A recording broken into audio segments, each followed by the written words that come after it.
오늘 성경 본문은 이렇게 시작합니다. 그 뒤에 이렇게 돼 있어요. 근데 이 그 뒤에라는 말보다는 이게 메타타우타 이렇게 돼 있는데 타우타 복수거든요. 그래서 이런 일들이 있은 후에 이렇게 번역하는 게 그 뒤에보다는 좋을 것 같아. 그 뒤에 성서공예는 뭐 하나 나 좀 찾아오지. 참. 이런 한글인데 그 뒤에 하고 이런 일들이 있은 후에 이렇게 하는 게 정말 사소한 차이지만 성경이 더 머리에 쏙 들어오게 만드는 그런 한국말인데 큰 헬라어 아니라도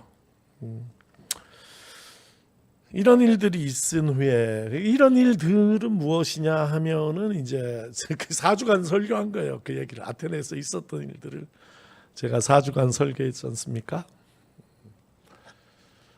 왜 우목사가 이렇게 목소리를 낮추나 생각하실 수 있는데 오늘 저의 목표 설교 목표는 요 톤을 잘 유지해서 조단 한번 해보는 거예요.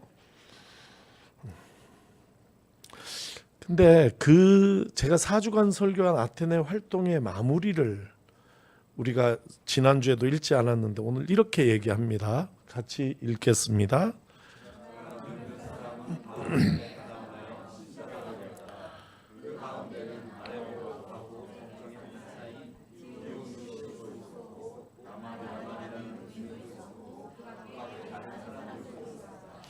참 좋은 일 아닙니까? 제가 설교한 아레오바고 바울 사도의 아레오바고 설교를 듣고 이런 일이 일어났다는 거예요.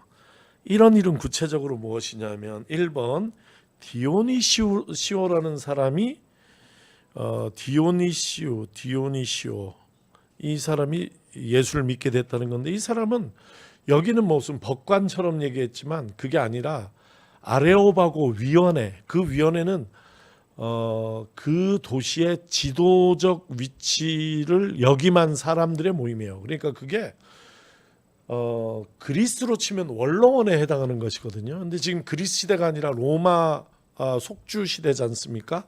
아레오바고 위원회라는 게 있어요. 최고 지도자들의 모임이에요. 거기에 위원인 사람이에요. 그 사람이 그러니까 상당한 명망가 또 유력가로 볼 수 있죠. 그 사람이 예수를 믿게 됐다는 거죠. 그리고 그 다음에는 여인이 나오는데 그 이름이 다말이에요. 다말이. 근데 이 여인하고 디오니시오는 부부관계는 아니에요. 왜냐하면 귀내라는 게 부인이란 뜻인데 그 앞에 소유격도 안 나오고 관사도 안 나와요. 한 부인, 한 여자예요. 그래서 이름은 나왔으니까 제법 유력한 사람이 아닐까? 근데 둘은 부부는 아니다 하는 것이에요. 그리고 이게 이제 결정적인 문제인데 그 밖에 다른 사람들도 있었다 이렇게 얘기를 하는데 나는 이 번역에도 동의할 수가 없어. 왜? 이렇게 돼 있거든요. 헤테로가 다른이라는 뜻이고 호모가 같은이라는 뜻인 거 아시죠? 그래서 헤테로섹스 하면 이성이고 호모섹스 하면은 섹슈얼 하면은 동성이잖아요. 그러니까 헤테로이 다른 사람들, 쉰 아우토이스, 쉰은 with예요. with. 그들과 함께하는 다른 사람들도 예수를 믿게 됐다는 얘기거든요. 굉장히 큰 얘기죠 이게. 디오누시오하고 다마리와 몇몇 사람, 그 몇몇을 셋이라고 얘기를 해봐요 우리가.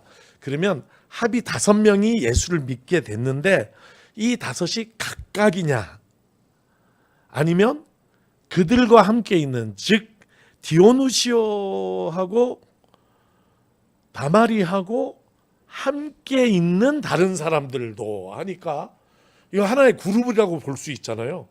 그룹 5명하고 개별 5명하고는 큰 차이예요. 전도하는 입장에서는 그래요. 우리 이제 신장로님 가끔 우리 교회는 제가 온 다음에 제2개척을 한 것이다 이렇게 얘기를 하시는데 제가 생각해 보면은 야 이게 개척이라고 할 수 없어. 그 이전에 계셨던 그룹이 있으니까 교회를 지켜오신 분들 그 그룹이 있으니까 거기서부터 교회가 또 일어설 수 있었던 코어가 어떻게 형성되냐가 진짜 중요하거든요. 근데 개별 다섯이 코어가 될지 안 될지 몰라요. 자기들끼리 싸울 수도 있잖아. 근데 이 그들과 함께하는 다른 사람들, 이게 굉장히 좋은 환경이 마련됐다. 우린 스토리는 몰라도 이 아레오바고 위원회의 위원인 굉장히 유력한 사람과 그 비슷하게 유력한 여인과 그들과 무슨 인연인지 몰라도 함께하는 다른 사람들이 함께 믿음을 갖게 됐다. 이런 얘기를 전하는 거잖아요. 굉장히 좋은 환경입니다. 그러죠? 그리고 거기다 이런 말까지 있어요. 같이 읽습니다. 시작.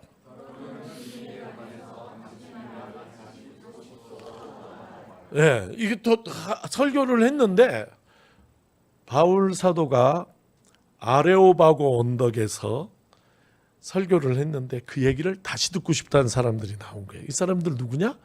아레오바고 언덕 위에 있는 사람들이.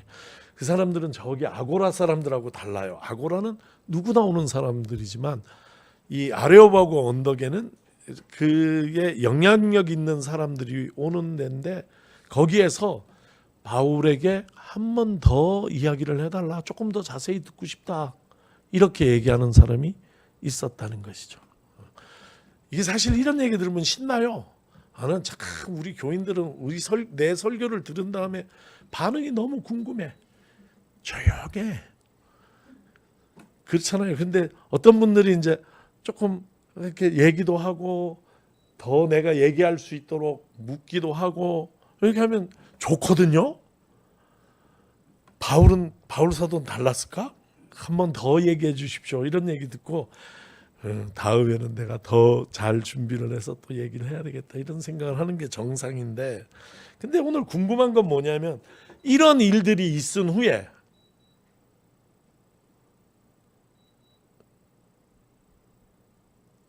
이런 일이 있은 후에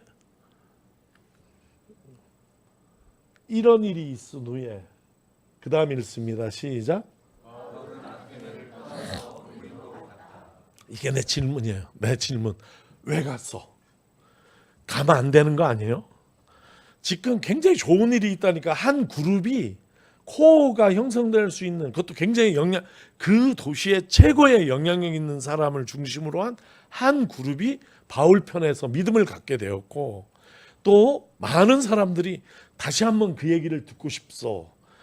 더 좀 자세히 얘기해 주소. 이렇게 아니 그러면은 아테네에 있어야지 되는 거 아니에요? 그런데 왜 돌연히 갑작스럽게 바울은 고린도로 갔을까? 이게 이제 이 설교를 시작하는 질문이에요. 제가 이 본문을 읽으면서 가지게 된 제 마음속 질문입니다. 제가 목회하는 입장에서는 가면 안 되는데 아테네는 어떡하나?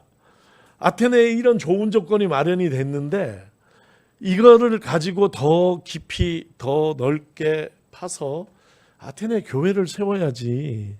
이들을 두고 고린도를 가는 게 말이 되나? 그런데 왜 돌연히 이런 좋은 일이 있은 후에 바울은 아테네를 두고 고린도로 갔을까? 이런 거죠.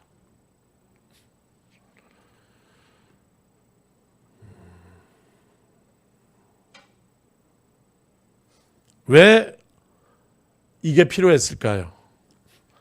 왜 바울은 아테네를 떠나서 고린도로 가는 게 필요했을까? 이거고, 고린도에 가서 어떤 새로운 일이 펼쳐졌는가? 그건 답이 딱 하나예요. 제일 먼저 나오는 거예요. 제일 먼저 고린도에 가서 바뀌어진 환경, 고린도에 가서 바울이 만나게 된 상황을 2절이 이야기를 합니다. 2절을 읽습니다. 시작.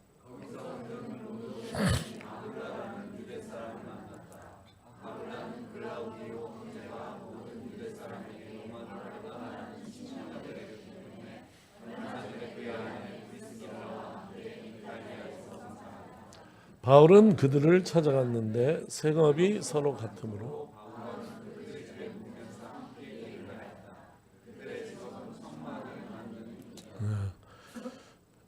고린도에 가서 바뀐 것은 만남이 있었다는 거예요. 사람을 만났다 이거죠. 근데 그 사람은 누구냐? 아굴라와 브리스길라예요. 근데 그들 집에 묵고 그들과 함께 살고 일하면서 그들과 함께 복음을 전했다. 이게 달라진 점이에요. 아테네에서. 이걸 어떻게, 이 만남을 어떻게 이해할 것인가? 이게 그 다음 질문이에요.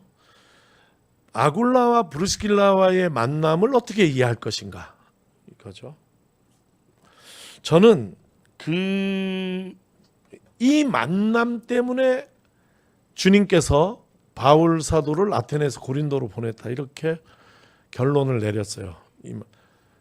이 만남을 위해서 로마에서 고린도에 와 있는 아굴라, 브리스길라에게 바울을 보냈다. 그래서 그들과 함께 살게 하고 그들과 함께 일하게 했다. 이게 왜 필요했을까? 그 왜 필요했을까에 대한 답을 찾기 위해서 여기까지 이른, 아테네까지 이른 바울의 여정을 한번 살펴봤어요. 처음부터 살펴보면 너무 힘들어. 어디부터 살펴보냐면 마게도니아로 건너간 다음에, 그러니까 드로아에서 한 젊은 청년이 한 사람이 그의 꿈에 나타나 가지고 건너와서 우리를 도와달라는 얘기를 듣고 드로아에서 배를 타고 결론은 이제 빌립보로 가는 거잖아요. 그 빌립보부터 한번 살펴봤어요. 바울에게 일어난 일을. 빌립보 하면 떠오르는 사람이 누굽니까? 이 얘기는 사도행전 16장에 나옵니다. 빌립보 하면 떠오르는 여인, 유럽의 최초로 교회를 세우는데 중심이 된 여인의 이름은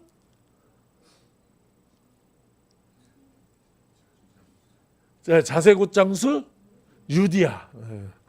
거기까지는 좋죠. 루디아를 만나서 세례를 주고 그와 그 집이 예수를 믿게 되고 그 집을 중심으로 빌립보에 최초의 교회를 세웠어요.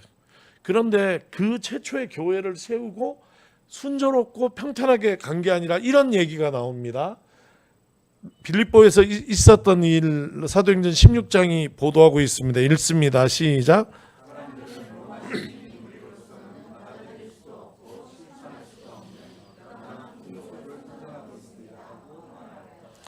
무리가 그들을 공격하는데 합세하였다. 그러자 치안관들은 바울과 실라의 옷을 찢어버리고 그들을 매로 치라고 그래서 이 명령을 받은 부하들이 그들에게 매질을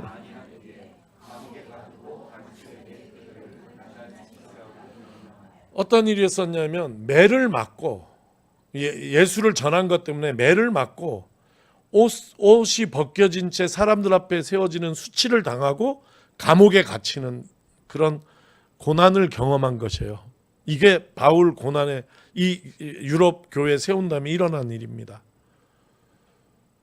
그러니까 이건 이제 사도행전이니까 후에 바울이 아니라 누가가 쓴 얘기. 근데 바울 스스로 쓴 데살로니가전서 2장에 1장인가 2장에 똑같은 얘기 같은 얘기 나옵니다. 읽어보겠습니다. 시작. 여러분이 아는 바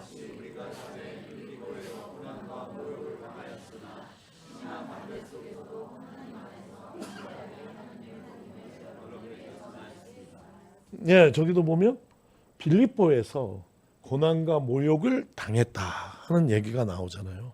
그러니까 바울의 첫 번째 교회를 세운 빌립보에서 매질을 당하고 옷이 찢겨지고 감옥에 갇혔다는 얘기는 누가의 창작이라고 볼 수 없죠. 바울 스스로가 거기서 큰 고난을 당했다 이런 얘기를 합니다. 그리고 빌립보 다음에 간 도시가 어딘지 혹시 기억에 나세요? 데살로니가를 가게 됩니다. 그 데살로니가에서도 이런 일을 당하는 것이에요. 같이 읽습니다. 시작.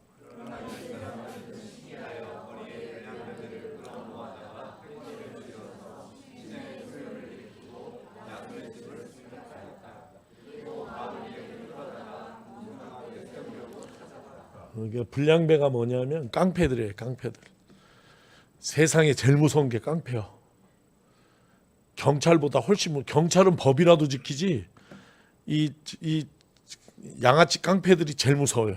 근데 이 깡패들을 동원해 가지고 데살로니가 이 도시에서 바울 일행을 찾으려고 막 무슨 파 다 나왔나 봐. 서방파, 양은이파 다 나왔어 이렇게. 근데 결국은 그래서 도망을 갈 수밖에 없었던 거죠. 어디로? 베레아로 갔어요. 베레아에서는 사람들이 그래도 전통을 존중하고 귀족적이어서 주의 말씀을 잘 들었다 이런 얘기가 나오는데, 문제는 뭐냐면 베레아가 데살로니가에서 너무 가까운 거예요. 그러다 보니 또 이런 일이 일어났어요. 17장 데살로니가 옆에 베레아에서 일어난 일입니다. 읽습니다.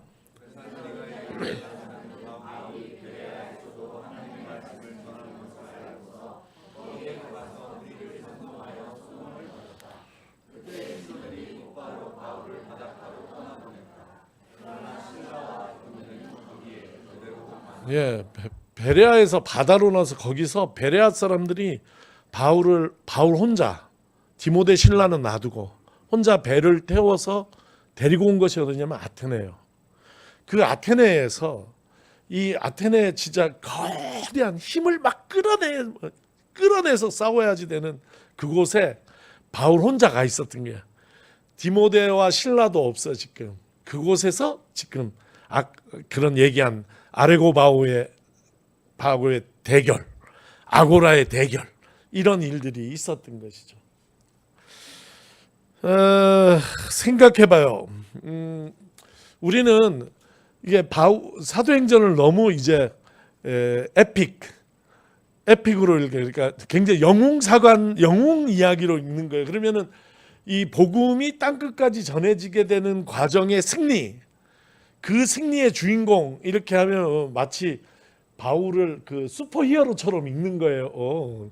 맞아도 안 아프고 빌딩에서 떨어지지만 끝내 마지막에는 살아날 것이고 뭐 이런 거 있잖아요. 그런데 야, 우리가 잘못 읽고 있었다.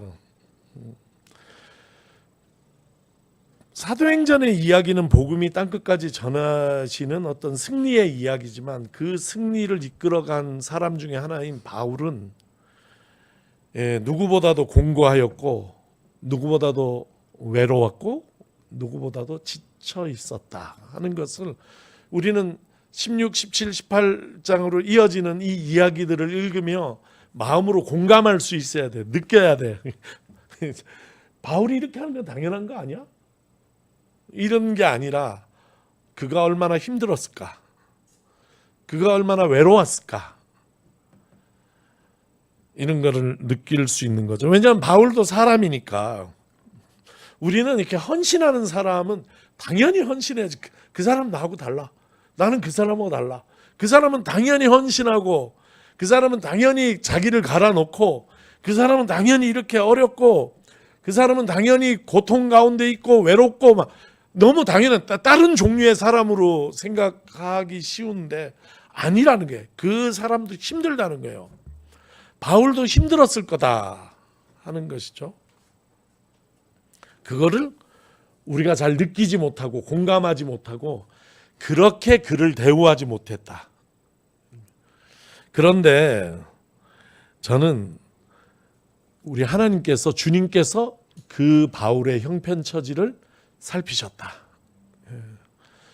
우리는 이 사도행전을 읽어가면서 바울의 심정, 바울의 형편처지, 바울에게 주어지는 것이 뭐가 있어요? 아무것도 없잖아요. 이 땅의 것으로 이야기하면 어떤 위로도 없어요. 명예도 없어요.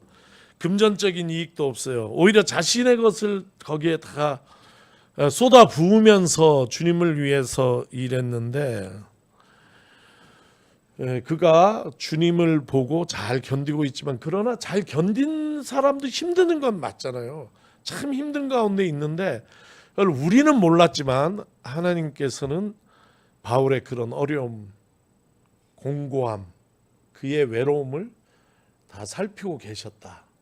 그리하여 저는 아테네를 속히 돌연히 떠나서 고린도로 보낸 분이 주님이시다, 이렇게 저는 결론을 내립니다. 마음의 확신을 해요. 이따가 성경에도 그 얘기가 나와 제가 설명을 드릴게요.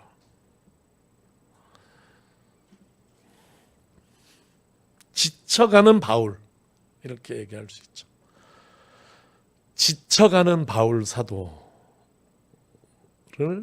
그를 돌봐줄 사람, 그를 지지해주고 지원해줄 사람이 아테네에 이르기까지는 잘 없었어요. 그러나 정말 옆에 있으면서 그를 도와줄 수 있는 사람이 고린도에 있는 게 지금, 그 사람이 누구냐? 아굴라와 브리스길라예요. 그들에게 바울을 보내서 동역하게 하시고 그들로 인하여 힘없게 하시고 위로받게 하셨다 하는 것이에요. 그러니까 주님께서 준비하신 동지다, 이렇게 이야기할 수 있어요. 아굴라와 브리스길라는. 이렇게 보면 아굴라와 브리스길라의 행적을 한번 쫙 성경 가지고 보세요. 너무너무 여기부터 이 고린도에서 만나거든요.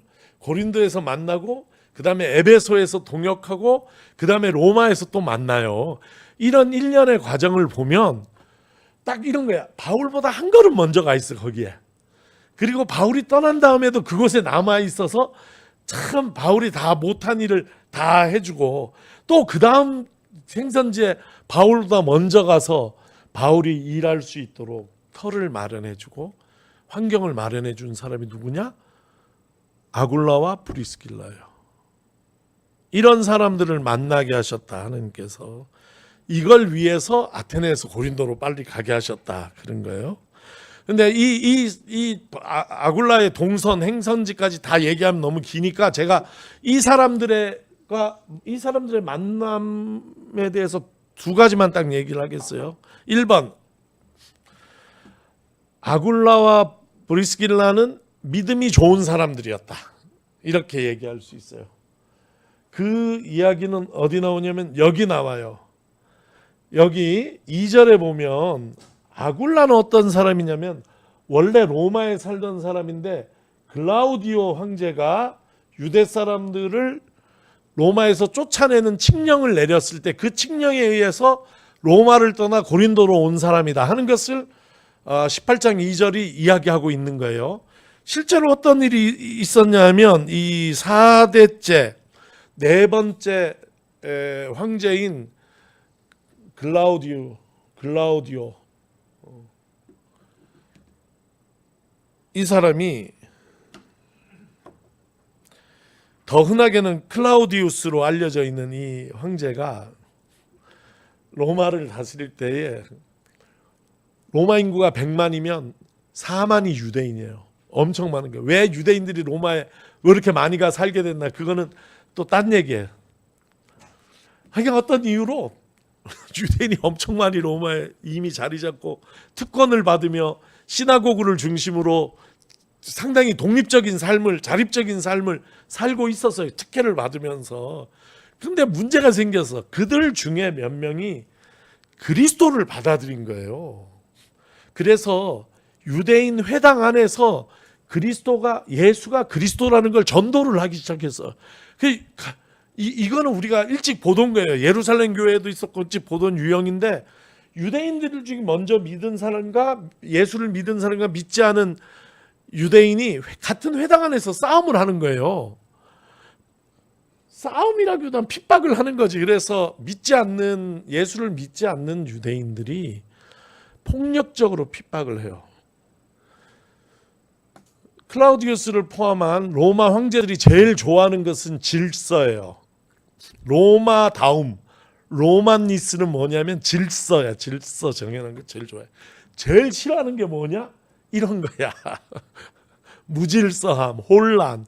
그 혼란이 어디서 일어나냐면 저 대도 않는 유대교 회당에서 회당마다 싸움이 일어나네. 그러니까 유대인들은 로마에서 나가라 칙령을 내렸다는 게, 그게 이제 클라우디우스 칙령이거든요. 에딕트 오브 클라우디우스인데, 근데 이게 이제 4만 명을 다 쫓아냈다는 건 말이 안 되는 거고, 그 분란의 중심에 있던 사람들을 쫓아낸 거예요. 그러니까 말하자면 회당 안에서 예수를 전한 사람을 쫓아냈고, 그들을 핍박한 그 폭력적 박해의 중심에 쓴 사람들을 쫓아낸 거예요.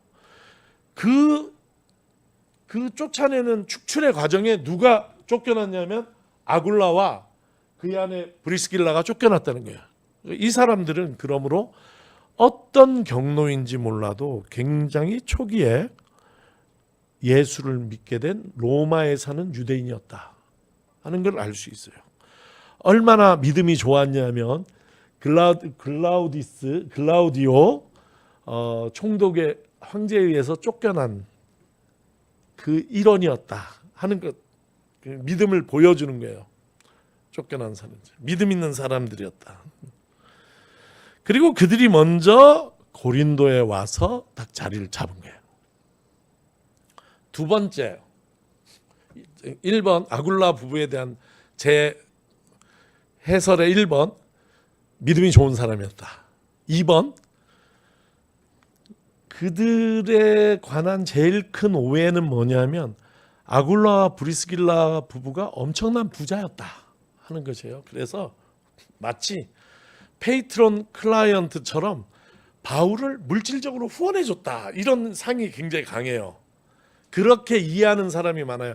이런 집에 살았다는 거예요. 말하자면 이런 도무스, 정말 한 도시에 한 2%, 3%의 사람들만 살 수 있는 이런 도무스에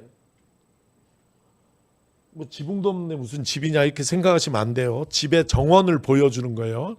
옆으로 다 삥 둘러서 방이 있어요. 지붕도 있고 걱정하지 마세요. 이런 식으로 이제 방들이 있는 큰 집, 방이 여러 개 있는 집을 도무스라고 해요. 그럼 우리 생각에는 이 아굴라하고 브리스길라 부부는 이런 집에 사는 부자였다. 그래서 야, 방 하나 띄워드려라.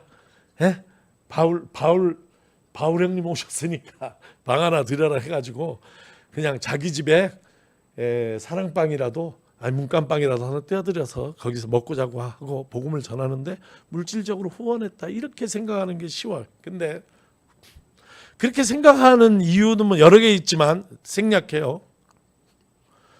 근데 그들의 경제적인 사회적인 지위를 확인하는데 제일 좋은 거는 직업이에요. 직업. 이름 뭐 이런 거 다 필요 없어요. 사실 직업이 제일 중요해요. 수공업자, 손으로 만들어서 사는 수공업자의 지위는 어떤 거였나? 사회적으로는 자유인, 경제적으로는 가난한 사람들이에요. 가난한 사람들이에요.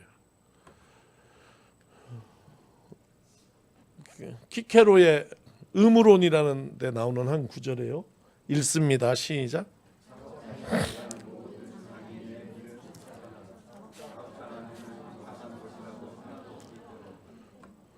이 수공업자가 저 장인 수공업자가 높은 신분에 이르고 부자가 될 수 있는 길이 아예 없는 건 아니에요. 이런 일을 하면 돼. 귀족을 대상으로 하는 금은세공, 보석 가공 이런 걸 하면 높아질 가능성이 있어요. 높은 유력가를 사귀어서. 근데 바울이나 지금 아굴라처럼 천막 만드는 일, 텐트 만드는 일 이런 거 해가지고는 올라가기 어려워요. 그러므로 우리는 생각을 바꿔야 돼요. 아굴라 부부는 가난한 수공업자였다. 굉장한 이미지 바꾸며 이게. 그랬을 때 뭐가 달라지는가? 이런 집에 사는 것이에요. 제가 이 인슐라, 도무스에 비교되는 인슐라 여러 번 얘기했고 인슐라에 사는 사람 1번 가난한 사람, 2번 노예들, 3번 수공업자예요. 수공업자의 인슐라예요. 이런 데들이. 이런 것들이 수공업자의 인슐라예요. 이게 이 전체가 한 사람 게 아니라 요 방, 요 원룸 하나당 한 수공업자가 그곳에 살면서 만들고 팔고 먹고 자고를 이 안에서 다 하는 것이에요. 그런 공간, 제가 인슐라 구경을 많이 했는데 제가 본 것 중에 크면 20m, 20m 정도 되나? 20m, 20m. 아니면은 우리 잠옷실 만한 저 정도 크기가 보통 저보다 조금 더 큰 크기. 그 정도의 그게 할당이 돼 있는 거예요. 거기에 가서 사는 게 세를 내고 내가 거기 들어가서. 그러니까 아굴라 부부도 저런 데 살았다고 봐야지. 저기에서 집이 따로 있는 게 아니라 저기가 작업장이고 자기가 만든 걸 저기서 팔고 저기서 자고 먹고 하는데 바울 사도가 거기에 간 거예요.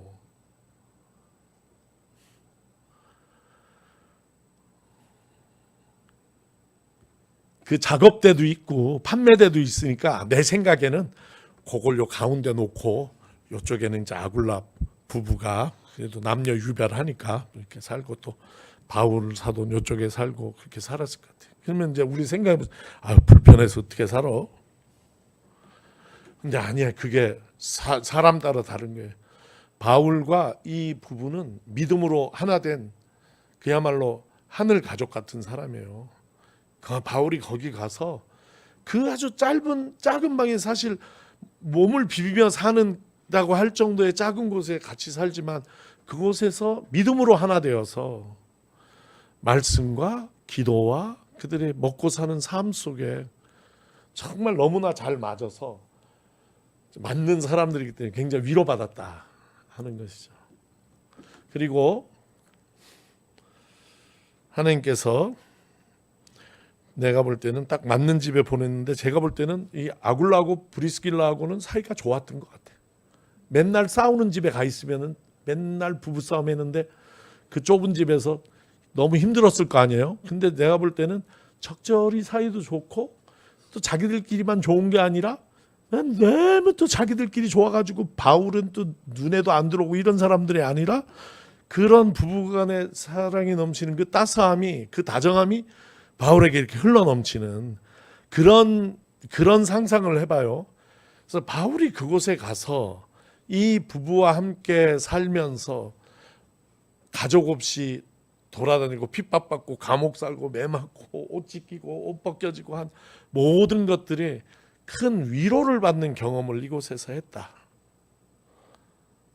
고린도에서 아굴라의 집에서 하나님께서 그들에게 바울을 보내셔서 이 만남을 통해서 사람을 통해서 바울 사도를 위로하셨다 하는 것이 제 성경 해석입니다. 실라와 디모데도 드디어 고린도에 가서 결합을 했어요. 그로부터 바울은 이제 일을 안 하고 말씀 전하는 일에만 힘쓰게 됐어요. 이 사람들이 대신해서 일했을 것 같아요. 그죠? 그리고 밤에 하나님께서 분명히 얘기하시는데 환상 가운데 주님께서 바울에게 말씀하셨어요. 그 다음 읽습니다. 시작.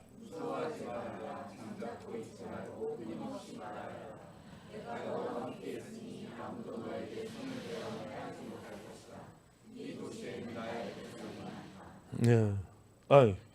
바울은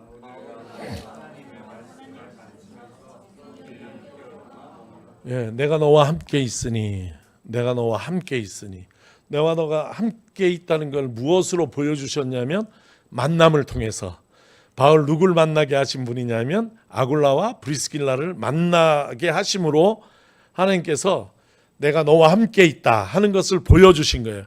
이걸 보여주시고 얘기하지 두려워하지 마라 무서워하지 마라 내가 너와 함께 한다 이렇게 얘기하신 거거든요. 그러니까 만남이 뭐냐면 하나님이 우리와 함께 하시는 증거 좋은 사람을 만나게 하시고 그걸 통해 위로하신 것이다 그런 얘기입니다. 하나님께서는 주의 일을 위해 애쓰고 헌신하는 사람 주님의 뜻을 따라 살려고 노력하는 사람과 함께 하십니다. 오늘 성경이 얘기했듯이 내가 너와 함께 있으니 얘기하신 것처럼 주님의 뜻을 행하는 사람들을 하나님께서는 버려두지 아니하시고 함께 하신다 하는 얘기예요. 그리고 그 함께 하시는 것을 보여주는 방식으로 다른 사람들을 통해서 만남을 통해서 좋은 사람들을 통해서 하나님께서는 함께 하시는 증거를 보여주신다. 반대로 내가 참 좋은 사람을 만나고 내가 위로받고 그들을 통해서 힘을 얻는다면 하나님께서 나와 함께 하시는구나. 그래서 이 좋은 사람을 나에게 만나게 하셨구나. 붙여주셨구나. 그렇게 생각할 수 있다는 것이에요. 요즘에 이거 기억보다 오래 남는 것들 우리 명저자 유문양 신재경님이 지으신 이 책을 재밌게 읽고 있는데 이게 백쪽 보면 백쪽에 언니 얘기가 나와요. 이거 누구지? 길성 언니. 이분이 늘 유문양 집사님 참 어려울 때 요양보호사에게 어머니를 맡기고 마련한 5시간 그 5시간을 정말 아름답게 또 힘이 되게 쓸 수 있도록 미리 예비하고 전철로 그 5시간 40분 안에 있는 그런 것들을 다 해서 집사님의 말벗이 되어주고 쉬는 동안에 그 벗이 되어줘서 힘을 얻을 수 있었다 하는 얘기를 이 책에서 읽었어요. 그런 사람들이 하나님께서 붙여주신 거예요. 그런 만남을 통해서 하나님께서 주시는 메시지가 뭐냐면 내가 너와 함께하고 있다 이렇게 얘기하시는 거죠.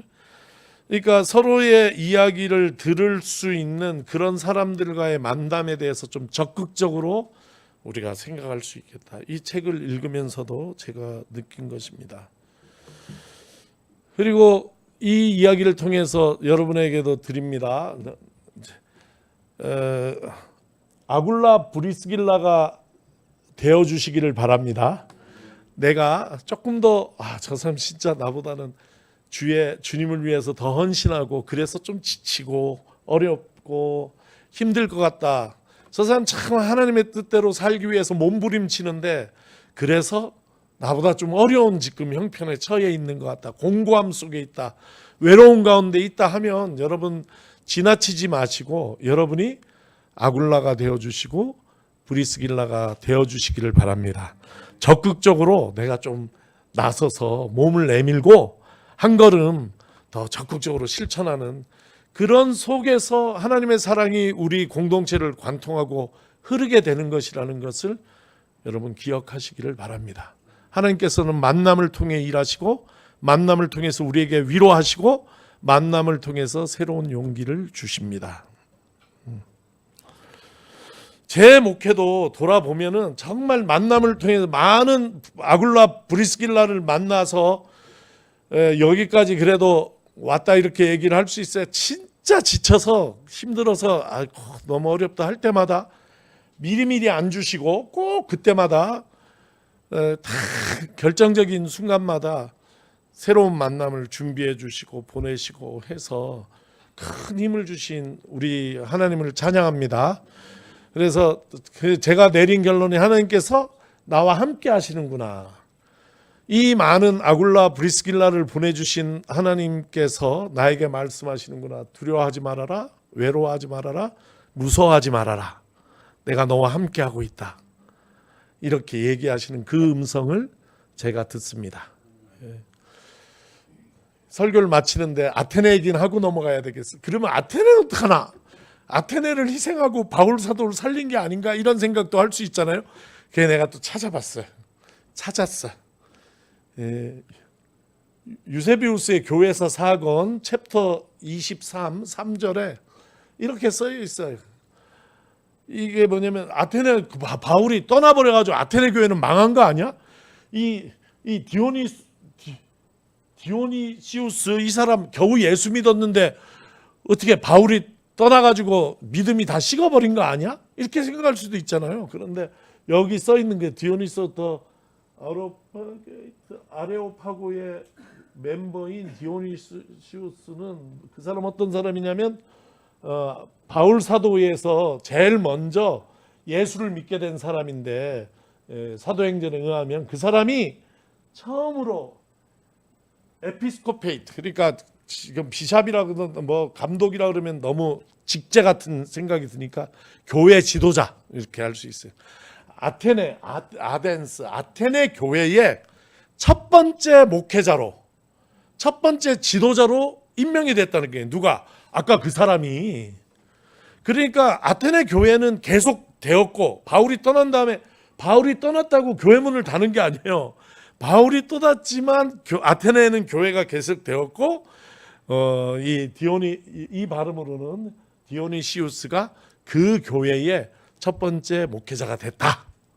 이런 기록이 유세비우스 교회에서 남아있는 걸 보면서 저는 하나님께서 바울 사도를 고린도로 보내신 게 확실하다 이런 믿음이 들었어요. 왜? 사람 생각 가지고는 그 아테네 목회를 계속 해야 될 것 같잖아요. 그러나 하나님이 하시는 일이에요. 그러니까 너는 고린도로 가서 좀 동역자들 만나서 좀 쉬면서 하고 좀 기쁘게 하고 아테네는 내가 책임지마 하신 게 어떤 일이 일어난지 모르는데 교회가 계속되고 제일 처음에 전도된 사람이 그 교회의 목회자가 됐다 하는 이야기를 찾고 굉장히 기뻤습니다. 만남을 통해서 우리를 위로하시는 하나님을 찬양합니다.